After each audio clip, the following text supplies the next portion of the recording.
A very good morning you all. Students, welcome back to class. As you know, we are reading our chapter number 10 and the name of our chapter number 10 is Force, Work and Energy. बल, कार्य तथा ऊर्जा.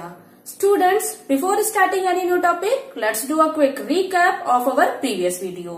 So here is the recap. A push or pull is known as force. But when a push or pull is known as force, हम push या पुल, push का मतलब होता है धक्का देना, पुल का मतलब होता है खींचना. हम पुश या पुल को कब फोर्स करेंगे? जब वो किसी ऑब्जेक्ट या बॉडी में ये सारे दिए गए चेंजेस लाते हैं. Okay, so now let's see what force में move an object.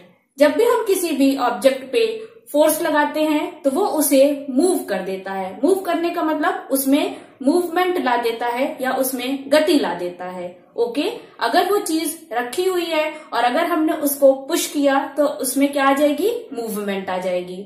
Okay, next condition है इट में स्टॉप एंड मूविंग ऑब्जेक्ट. ये क्या कर सकता है? ये किसी भी मूविंग ऑब्जेक्ट को स्टॉप कर सकता है. हम फोर्स अप्लाई करके किसी भी मूविंग ऑब्जेक्ट को रोक सकते हैं. लाइक हमारे तरफ कोई बॉल मूव करती हुई आ रही है तो हम उसे अपने पैरों या हाथों से फोर्स लगाकर रोक सकते हैं.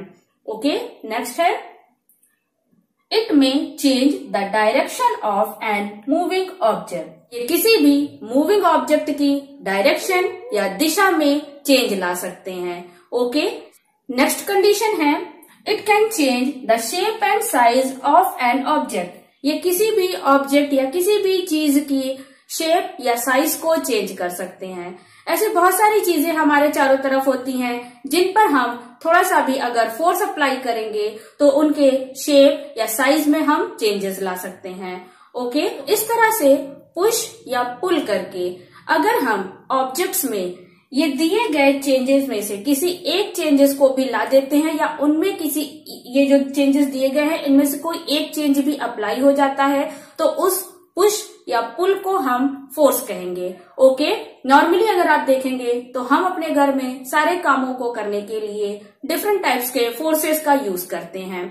अगर हमें स्पून उठाना है, हमें कोई सामान रखना है, अगर हमें किसी सामान की जो बेटा पोजीशन है उसे चेंज करनी है, डोर ओपन करना है, डोर क्लोज करना है, इवन अगर हमें लिखना भी होता है, राइटिंग करनी होती है, फिर भी हम अपनी उंगलियों से अपनी पेन या पेंसिल पर फोर्स अप्लाई करते हैं और उसके बाद ही हम लिख पाते हैं. तो हम अपनी डे टू डे लाइफ में जितनी सारी भी एक्टिविटीज करते हैं सब पर हम डिफरेंट टाइप्स के फोर्सेस को अप्लाई करते हैं. Okay, today we will know about the types of forces.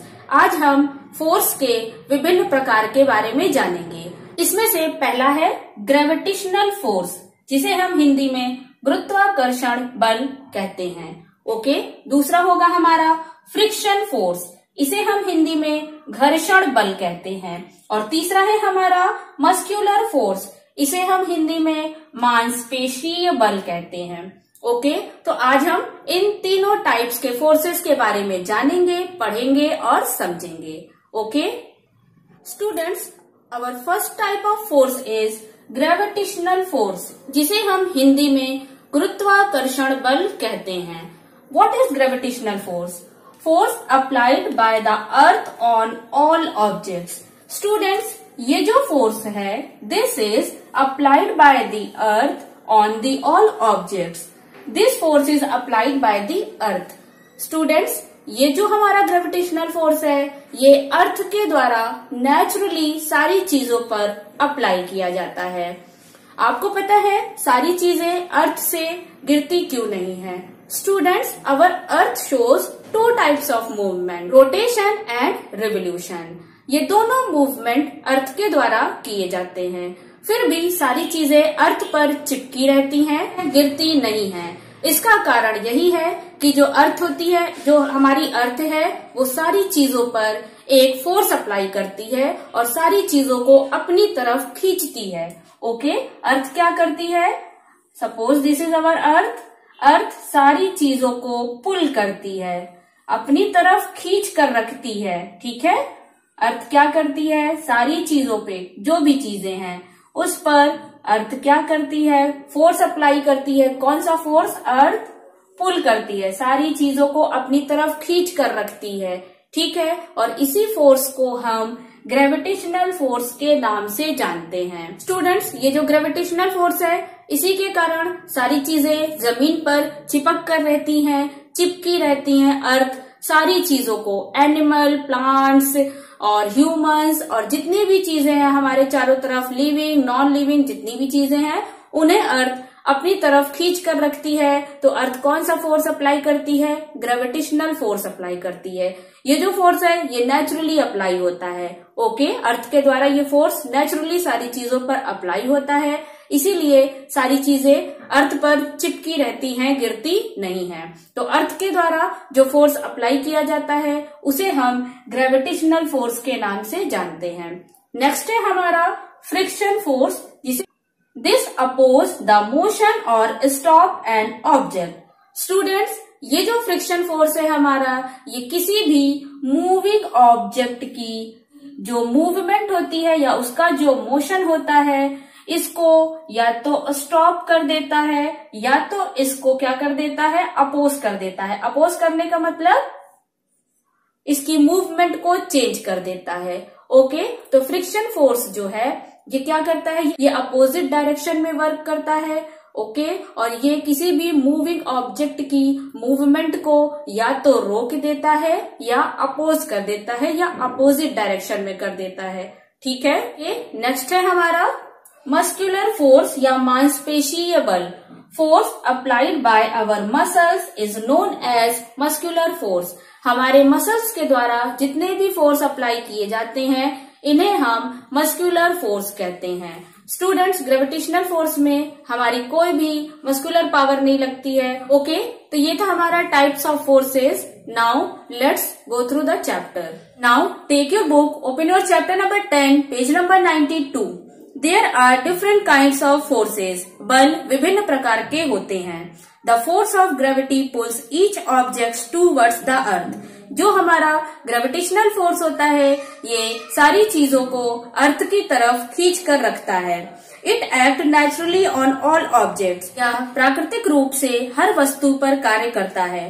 The force of friction oppose the motion और स्टॉप अ मूविंग बॉडी। जो फोर्स ऑफ फ्रिक्शन होता है या किसी भी मूविंग ऑब्जेक्ट की जो मूवमेंट होती है या तो उसे अपोजिट डायरेक्शन में कर देता है या उसे स्टॉप कर देता है या रोक देता है। It acts when two surfaces are in contact with each other. Students, friction force कब काम करता है? जब दो सरफेस या दो सतह आपस में एक दूसरे के सामने आती हैं, ओके। सपोज दो सरफेस जब आपस में एक दूसरे के कांटेक्ट में आती हैं तब हमारा फ्रिक्शन फोर्स वर्क करता है, okay. The force applied by our muscles is the muscular force. और हमारे मसल्स के द्वारा जो फोर्स अप्लाई होता है उसे हम मस्कुलर फोर्स के नाम से जानते हैं। Friction is both useful and harmful to us. Students, ये जो हमारा फ्रिक्शन फोर्स होता है या घर्षण बल होता है ये हमारे लिए यूजफुल भी है और हार्मफुल भी है। Without friction it would be impossible to walk. बिना फ्रिक्शन फोर्स के हम वॉक या चल नहीं सकते। A rough surface like a road or carpet cause more friction. एक खुरदुरी सतह, रफ का मतलब होता है खुरदुरी, एक खुरदुरी सतह जैसे कि रोड या सड़क या कारपेट या चटाई। स्टूडेंट्स, ये जो खुरदुरी सतह होती है इस पर ज्यादा फ्रिक्शन फोर्स काम करता है। A smooth surface like a banana peel or ice cause less friction. वहीं एक स्मूथ या चिकनी सतह पर ये जो फ्रिक्शन फोर्स है ये बहुत ही लेस या कम काम करता है। इसीलिए स्टूडेंट्स, जब भी हमारा पैर बनाने या ऐसी कोई सतह पर पड़ता है जो बहुत ही ज्यादा चिकनी होती है तो हम गिर जाते हैं, फिसल कर गिर जाते हैं, क्योंकि वहां पर फ्रिक्शन फोर्स काम नहीं करता। अगर आपने कभी ध्यान दिया होगा, अपने स्लीपर्स या चप्पल देखे होंगे, जूता देखा होगा, गाड़ी की टायर्स देखी होंगी, तो सभी कैसी होती हैं? सभी पर देखेंगे आप तो डिफरेंट टाइप्स के कुछ शेप्स बने होते हैं पीछे। टायर पर भी आप देख सकते हैं अपने शूज में देख सकते हैं, स्लीपर्स में देख सकते हैं, सब पर डिफरेंट टाइप्स के नीचे साइड पर क्या बने होते हैं, कुछ पैटर्न्स या डिजाइन बने होते हैं। ठीक है, ये पैटर्न्स और डिजाइन इसीलिए बनाए जाते हैं कि हमारी जो स्लीपर है या हमारी जो गाड़ी का टायर है उसका जो सरफेस है वो खुरदुरा रहे, और जब भी हम चले या हम अपनी गाड़ी को सड़क पर या रोड पर चलाएं तो फ्रिक्शन फोर्स ज्यादा से ज्यादा काम करे और हम गिरे नहीं। इसी वजह से हम जब कभी भी चलते हैं तो हम गिरते नहीं हैं। लेकिन वहीं अगर हम किसी स्मूथ सरफेस या चिकनी सतह पर पैर रखते हैं तो हमें फिसलने का डर होता है। हम इसीलिए फिसल जाते हैं क्योंकि जो स्मूथ सरफेस होती है उस पर फ्रिक्शन फोर्स काम नहीं करता। ओके, तो आज हमने बेटा 3 तरह के फोर्सेस के बारे में पढ़ा, ग्रेविटेशनल फोर्स, फ्रिक्शन फोर्स और मस्कुलर फोर्स। मस्कुलर फोर्स बहुत इजी है, हम जितने भी फोर्सेज अपने मसल्स के द्वारा लगाते हैं उन्हें हम मस्कुलर फोर्स कहते हैं। ग्रेविटेशनल फोर्स अर्थ अप्लाई करती है सारी चीजों पर, ये नेचुरली काम करता है, सारी चीजें अर्थ पर चिपक कर रहती हैं। किस फोर्स के कारण? ग्रेविटेशनल फोर्स के कारण। और उसके बाद हमने जाना फ्रिक्शन फोर्स, जो कि घर्षण बल होता है।